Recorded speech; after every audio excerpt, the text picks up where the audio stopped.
of the same family as the Komodo dragon, so he may look a little familiar to you guys in that way. But he is not going to get as big as a Komodo. The monitor lizard averages 4 to 5 feet as an adult, and he is just over 3 feet. So he's still young, he still has some growing to do. But even then, once he reaches the 4 or 5 feet of his adult size, he will actually never stop growing. All reptiles have indeterminate growth. The longer they live, the bigger they get. But yeah, for those of you just walking up, this is Indy. He is a savanna monitor lizard. These guys live out in Africa in the grasslands and shrublands, and they also are known to climb up onto Kobe rocks. Has anyone ever heard of Kobe rocks before? No. Have you seen the movie The Lion King? Do you remember Pride Rock? That is a Kobe rock. Yeah. They're big rocky formations throughout Africa. Ironically, lions don't actually hang out on them. It gets a little hot in the African sun with all that fur. But reptiles make their homes on those rocks because they're what's known as ectothermic or cold-blooded. That doesn't mean that their blood is cold. It's the same kind of blood as we have. It's just they get their heat from the outside. So if he's feeling cold, he has to go into the sun to warm up. And if he's feeling hot, he has to move to the shade to warm down. It's something he has to constantly monitor and change. But because of that, he doesn't have to eat as often as we do. He's not burning that much energy. So Indy is a predatory species of lizard. Do you guys want to guess what it is he'd be eating, what he would hunt if he was in Africa? Rodents, yeah, mice, absolutely. Anything else? Bugs? Bugs, yeah, definitely. Yeah, pretty much as long as it's meat, you're correct. And as long as it's meat and small enough for him to be able to hunt it, you are correct. And yeah, predators really aren't that picky. They'll take pretty much anything they can catch. So Indy, with his size at the moment, he would be going after stuff like mice, eggs, small birds, and absolutely bugs. He actually has enough jaw power, enough strength to be able to crack snail shells as well. So he can eat mollusks and stuff like that. But you can tell Indy is a predatory lizard because of his tongue. As he rests out here, he tends to flick his tongue out a lot. And you can notice that it's actually split or forked, just like a snake tongue is. Yeah, Do you know why? Yeah, I do. Why would their tongue be split? And their tongue is like their brain. It like tells them where, it's like their nose. It tells them where predators are. Yeah, their tongue is able to smell where things are. You're absolutely right. Yeah, because we use our nose to smell, but we can't smell directionally, can we? You just know that there's a smell somewhere in the vicinity. But these guys with the split in their tongue, they can smell to the left and to the right. That's why the fork is there. So all species of snakes and predatory lizards have a special organ at the top of their mouth called a Jacobson's organ. It's like a supercomputer for smell. So every time he flicks his tongue out, it brushes that organ and it tells him exactly what he's smelling and what direction it's in. So you're absolutely correct. He could use his sense of smell to learn where the predators around him are. He'll avoid them if that's the case. But if he's hunting something, if there's more of the smell to the left and the right, then he knows to go to the left. And same with the other direction, so he can use it to find his prey as well. So since he can smell predators around him, stuff on the ground isn't really much of an issue. He doesn't have to worry about anything sneaking up on him when it's down on his level. But there is one kind of predator he has to watch out for. That would be birds, hawks and eagles and stuff. If they swoop down out of the sky, they're going to be way too fast. He won't get their scent before they snatch him up. So these guys have actually adapted to have kind of a third eye on the middle of their forehead. It's a light-sensing organ that can tell the difference between sunlight and shadow. Because if he's out in the African plains hunting and a shadow suddenly passes over him, he knows that that could be danger, that could be a hawk. So if that's the case, he's gonna stop moving, get low to the ground, use his camouflage, all those spots and shades of brown on him, to blend in with his environment and wait for it to go away. And then once it's safe again, he'll just flick his tongue out, catch the scent of whatever it is he was hunting, and go after him again.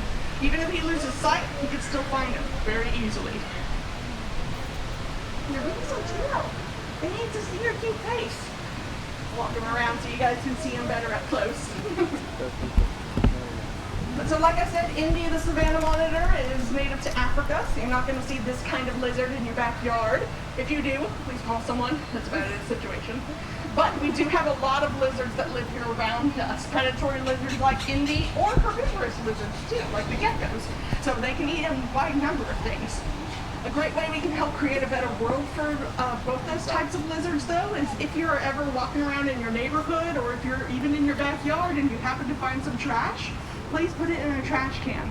Unfortunately, their sense of smell is very good, but their eyesight is not. So if they come across anything shiny and colorful, they're going to think it's a bug or a piece of fruit. So they can't tell the difference between a bright red bottle cap and a bright red strawberry. So if you ever find that stuff laying around, putting it in a trash can or recycling container is a great way to help create a better world for them, so they don't accidentally eat something that's not that good for them. But do you guys have any questions or anything you'd like to know about Indy or lizards in general? Yes? How old is he? How old is he? A good question. Oh, now you want to walk? So Indy here is 4 years old. Out in nature, out in Africa. These guys live into their teens, maybe 20s if they're lucky, because Africa has the highest concentration of predators in any continent. But with human care, they can actually live longer than that, because he honestly has better health care than I do. So he is very well taken care of. Anyone else have anything they wanted to know about the lizard? Yes. Why does he have dots on him? Why is he Does he have spotted? spots on him? Yeah. Yeah, those spots are to help break up his outline. They're a part of his camouflage. So a lot of times animals will be the color of their surroundings where they natively live, and he's not blending in with this grass, obviously, because he is adapted to be out in Africa in the rocky plains. So he blends in with dry dirt and rocks very well. But so a lot of animals will have the color of the things around them, but one step above that is to have these random shapes, because that breaks up the outline of the lizard. So if he was laying down on a rock, you wouldn't really be able to tell the circle spotty pattern on him versus the circle spotty pattern on the rock. Camouflage bed. Yep, it's the extra layer, You smell that. which is pretty typical for predatory species. Just like tigers having stripes and stuff, that helps break up their outline when they're in the dense forest, so they blend in with all the lines of the trees, and it makes it harder for their prey to spot them. Ooh. Where's his third eye? His third eye, well, it's not a full eye. It's not like ours or even like his, the ones you can see. It's a light organ in the middle of its forehead. So you can only see it by a very pale patch of scales right in the very center of his forehead, because it's actually underneath the skin. And like I said, that organ only can tell the difference between sunlight and shadows. his eyes. So on like an overcast day like today, it's not really picking up much. But again, he's adapted to be out in the middle of the bright sunny plains of Africa. So sunshine and shadow is pretty common for him. See that light spot between his eyes and his forehead? But right now he's using his tongue, like we mentioned. He's flicking his tongue out, sniffing around, finding something or someone. Maybe he can smell you. He absolutely can smell me. Yeah, absolutely. Yeah, he has his own private apartment that he lives in behind the scenes. All the animals here at the Wild Encounters do. Hi, buddy. So whenever we come walking around close to his house, he flicks his tongue out because he knows we're there. And he raises up and comes over and checks us out. He Me recognizes specifically, them. I'm one of his trainers, so I'm the one who brings special treats for special events. Oh, he so knows. I think I'm one of his favorites. Although I think can't so. ask. He recognizes her from her smell. Did she bring some Well, treats? I'm gonna get Indy back inside if no one else has any other questions.